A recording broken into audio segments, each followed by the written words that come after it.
Have you ever stopped to wonder why the very things that are supposed to bring us together, things like prayer or even language itself, so often seem to be the things that push us apart? It's a huge puzzle, right? Today, we're going to dig into that paradox and figure out how it actually works. I mean, really think about that for a second. We've developed these incredible, sophisticated tools for empathy and for understanding each other, and yet it feels like we're living in an age that's more divided than ever. So, how on earth does that happen? Well, this quote from the writer Kesari Babu, this is really the key that unlocks the whole thing. What he's getting at is that we've become obsessed with the how, the external stuff, the rituals, the right words, that we've completely lost sight of the why, the actual human connection that's supposed to be at the heart of it all.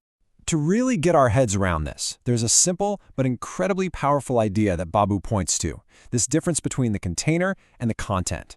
So what do we mean by that? Let's break it down. Okay, so on one side, you've got the container. Think of this as the outer shell, the specific rituals, the exact words you use, the dialect you speak. It's all the stuff that defines your group identity. But on the other side, you have the content. That's the stuff inside the container. The humility, the empathy, the connection, our shared humanity. And the real tragedy happens when we start defending the container, sometimes violently, at the expense of the precious content inside. So what happens when we get obsessed with protecting that container? Well, it stops being a vessel and starts becoming a wall. And the psychology behind why we're so quick to build these walls is, well, it's both fascinating and honestly a little scary. It really all boils down to this one powerful idea, tribalism. This isn't some modern invention. It is wired deep, deep into our evolutionary code.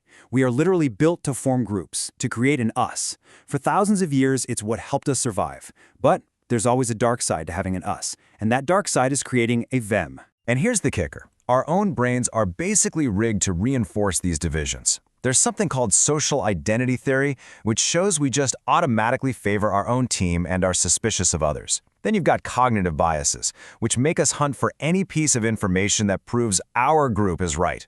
And get this, even oxytocin, the so-called love hormone, has a dark side. It makes us more empathetic to our own tribe, sure, but it can also ramp up our suspicion and defensiveness towards outsiders.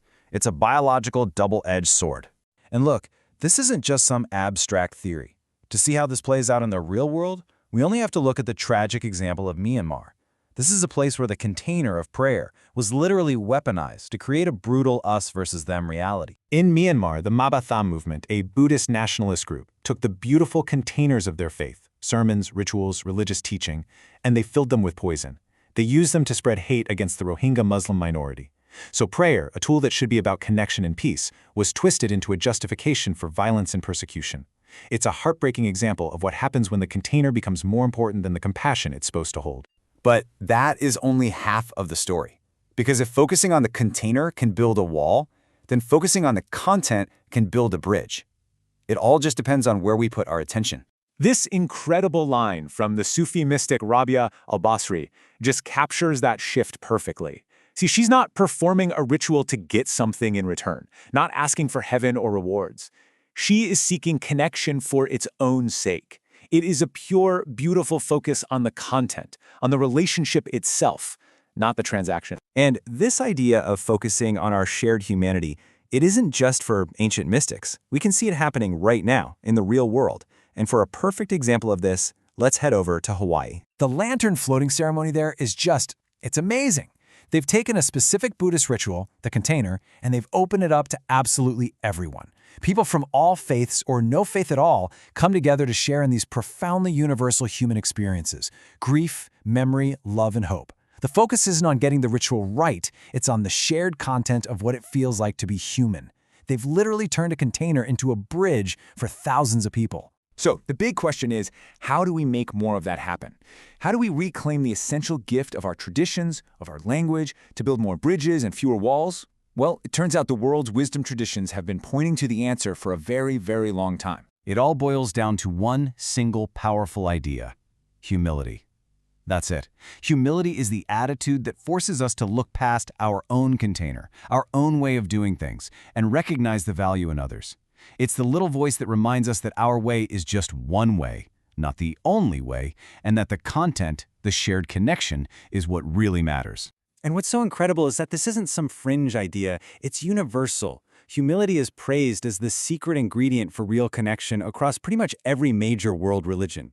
From Christianity saying the humble are justified, to Islam where humility is the very core of prayer. In Hinduism and Buddhism, it's about personal connection, not just mastering rituals. In Judaism, having the right intention, that humility is seen as more important than getting every word of a prayer perfect. The message is identical everywhere. Without humility, our rituals are just empty boxes. Okay, so what does this mean for us today in our own lives? Well, it starts with simply modeling empathy in the way we talk. It means we have to be brave enough to look at our own traditions and ask, where are we focusing too much on the container? It means creating more shared spaces, just like that lantern event, that are built around the things we all share. And yeah, it means we can use our new digital tools not to build bigger echo chambers, but to mindfully, intentionally build communities that actually connect us. And that really leaves us with the big final question for our time, doesn't it? We are creating new digital containers every single day. Apps, social media feeds, online forums, they are the new rituals, the new languages.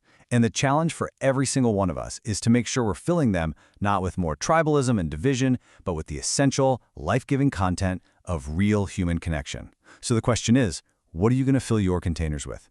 Thanks so much for joining me.